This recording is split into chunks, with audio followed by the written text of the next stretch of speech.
মামা এটা কি জাতের গরু? এটা দেশি গরু। দেশি গরু। কত চাইছে? 1,80,000। এখন পর্যন্ত দাম উঠছে কত? উঠছে 150 উঠছে। বৃষ্টিতে গরু রাখতে কি কষ্ট হচ্ছে? অনেক কষ্ট হয় না, বৃষ্টিতে তো কষ্ট হয়। হ্যাঁ, বাজার কম, মানে ঢাকা লেগে মাগনা দিলে ভালো হয়। জনগণ চাচ্ছে যে মাগনা দিয়ে যান। হ্যাঁ হ্যাঁ, আওয়ামী লীগ সরকার নাই তো এই জন্য মনে হচ্ছে গরু একদম সস্তা হয়ে যাবো। আসল কথা সস্তা হবো না। এবছরে গরুর দাম এত কম হওয়ার কারণ কম হলে সব টাকা হয়ে গেছিল পাচার বিদেশে, মানুষের হাতে নাই টাকা, মানুষ কিনবো কি দিয়ে? আমারে বুঝান, আপনার যদি সংসারে সাধারণত বাসাতে যদি আপনার কিছু পাচার হয়ে যায়, তাহলে কি আপনার সে সংসারে কি পরবর্তীতে একটা কিছু কিনতে পারবো? এই অবস্থা।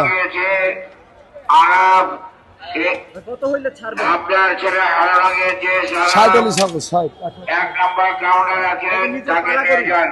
না, কিনাগুলো 150 কিনে আনছি। ওটা কত বছর পালছে? আমি পালি না, আমি কিনে নিয়ে আইছি 150।